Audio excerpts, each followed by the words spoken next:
Good morning, everyone. I have logged on here to do an overview of the unit plan.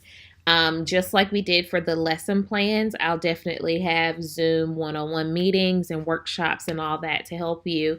But I figured if I took some time to go over the rubric, because when you open it, it could be a little overwhelming. Hopefully, this voiceover and breakdown of the different parts will be helpful. So, the goal now is that we figured out how to write a lesson plan for one class period. How can we begin to look at the bigger picture and understand how we can create individual units? Okay, so the goal is to pick a unit according to a course that you're most interested in or a course that you are currently teaching for those of you that are in the classroom. You will want to pick that unit being 1.0, 2.0, 3.0, etc., the larger unit. And then plan for 2 weeks. This is the only way that I could make it fair for students, since some units have 3 objectives, some units have 6 objectives. So we're going to focus on a 2-week period, which should allow you to cover 2 objectives depending on the blueprint. So just speak to me about that, where we could practice by planning half a unit. Hopefully that makes sense.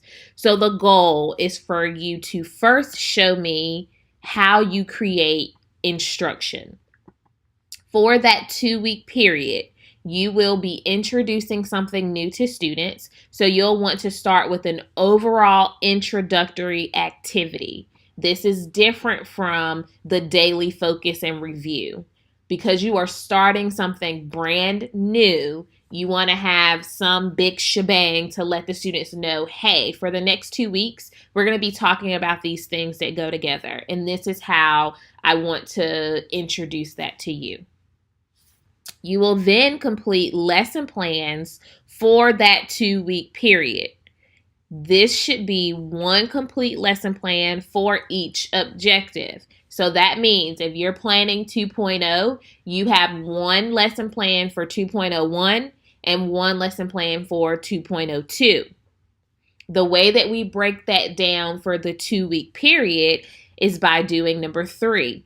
We would create individual agendas or a calendar, kind of think chart style, on what each day would look like.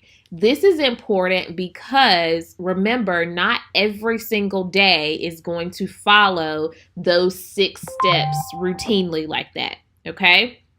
So you want to go from providing a broad overview of the lesson plans, identifying the different things that you do through each step across the 2 weeks, to just giving me, this is what Monday looks like, kind of a bulleted list, this is what Tuesday looks like, etc. You will need to submit, because you didn't have to do this for the lesson plan, 2 teaching aids. What are some materials that you would need to prepare to use as the teacher to facilitate this instruction? And then you will need to do a concluding activity. This is different from the day-to-day closure, but you are now saying, all right, students, we've spent 2 weeks going over 1.01 and 1.02, and these are all the things that we learned. So in efforts to solidify all of that information, this is what we're going to do to wrap everything up. Okay? Let's look at this asterisk piece down here. I have seen in the past that students prefer to do a daily 6-step lesson plan for the 2-week period instead of the calendar, agenda, kind of day-by-day bulleted list. It doesn't matter to me which strategy you use, because the information is going to be the same. I, as your instructor, am looking for the alignment of the curriculum and making sure that you've considered how the puzzle kind of fits together, the puzzle being the entire unit and the different objectives that make up that unit, okay? So that's an overview of task 1, getting everything together, thinking about instruction from the beginning of the unit to kind of your stopping point, which would maybe be the middle of the unit, or for some of you, it could be you're doing unit 2 and you're doing the tail end of 2.03 and 2.04. Okay. So task 2, this is when you have to focus on what your evaluation strategies will look like within that unit. So I'm going to need you to create one test on the content. That would be a 20-item assessment that can include a variation of questions. It would be my suggestion that you do not just copy the provided test bank. That's all multiple choice, by the way, but that you show your understanding of the material by being able to write some questions to ask your students. I will also need an overview of the unit project. What big scale project will you be asking students to do, and what rubric will you use to grade that? I'll need 2 copies of instructional activities that the students will be using. And then I'll need a modified assignment to meet the needs of a student that has special needs. And for that, you'll just have to explain what the assumed special need is and why the modification is appropriate. Okay, I realize that we have not actually gotten to the special populations that make up CTE. So I'm going to go ahead and begin loading that information to help you throughout this process. And what you're going to find is that this unit plan spans over, I believe, 3 or 4 weeks before it's due. That pieces of this information is just going to come later. Okay. Task 3. This is simple. It's just an annotated bibliography of the different sources that you've pulled from to put your unit plan together. You should have at least 3 resources beyond what the state has provided. And the annotated bibliography, the purpose of that is just for you to say, hey, this is the source that I used, and I'm writing out the explanation of the where I got it from and the why I'm choosing to use it,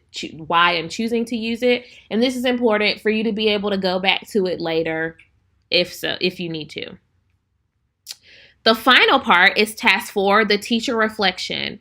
We are only successful in this field if we reflect on our practice. So what I want you to do is answer these 5 questions, kind of informally written, talking about this process. Was it easy? Was it difficult? What did you learn from it? Why do you think unit planning is important, etc.? Okay, that just gets us in the habit of reflecting on our practice. And as a classroom teacher, it's important that you know that you should spend time reflecting on what worked, what didn't work, so that you can make changes accordingly. This note here, it says you may find it easier to submit a printed copy of the unit plan with a table of contents and divider for ease of organization. I didn't change that before I saved it as a PDF for my online group. Obviously, that's not possible. So what I'm asking you to do is find a way to organize all of the pieces so that I can follow along. You may find it easy to put everything in a Google slide and kind of insert links and copy screenshots of things. You may find it easy to zip all of the files and see if you can upload it through As You Learn. You all are creative, and I'm sure you can handle that. But if you need help figuring out the best way to give me all of the pieces, we can definitely talk about that maybe on a case-by-case basis. To help you understand how all of the pieces fit together in this unit plan, I've created a table of contents, okay?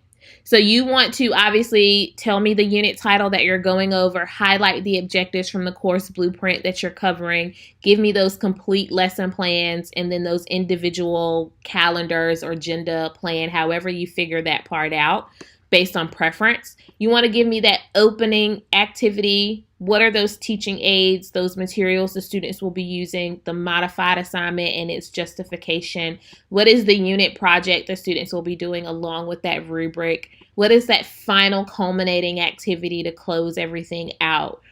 The unit test is included with the answer key, the annotated bibliography showing me where you got everything from, that final reflection about this process. And then, as always, I need you to include the scoring rubric that you see below so that I can grade in that same document. That's really important because it's easy for me to just track things as I move throughout the process, okay? So the next few pages that you see here is just the rubric. Use the rubric to make sure that you've covered your bases. You should be able to check everything off. What you're going to find is that this rubric may look a little different from rubrics we've used in the past. First, the unit plan is worth 150 points. It's a lot of points to earn. So what happens is you're earning points for actually doing all of the things. However, because you are submitting multiple types of activity, teaching tools, student tools, etc., I'm also going to have to grade you on a sliding scale for the quality of this. Yes, you turned everything in, but is it any good? Does it show alignment? Scale of 1 to 4.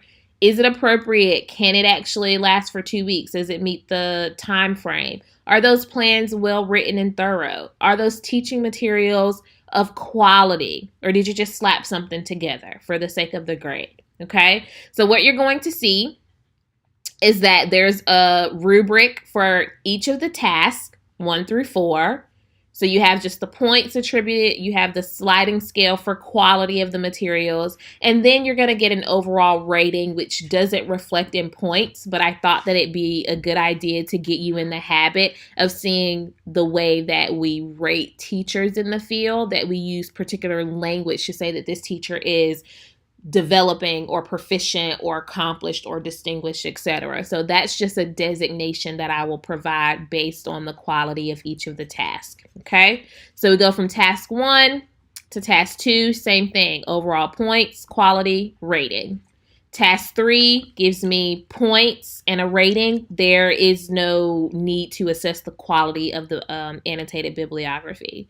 And then task 4, again, not assessing the quality of your reflection because it is what it is. You've answered all the questions, you get the points and an overall rating. And then lastly, a rating on conventions. I'm not awarding any points for the quality of how everything is put together and written and explained, but it is important that this rating is given to you so that you'll know that you did a great job and you paid attention to grammar and all of those things. If you get a lower rating, that means that it'd be difficult for you to use these materials and distribute them accordingly if they have a ton of typos and just formatting is off. Would the students be able to consume that information? That's the purpose of that. So I feel like I rambled a little bit trying to go over this quickly. I would encourage you to open this file when you get some free time, read it, highlight through it, write on it, write down those questions in the margins beside different things that just don't make any sense to you so that when we get together in our workshop style or our one-on-ones here soon, you can ask those particular questions, okay? If you need me in the meantime, as always, please just let me know. Thank you guys for your time.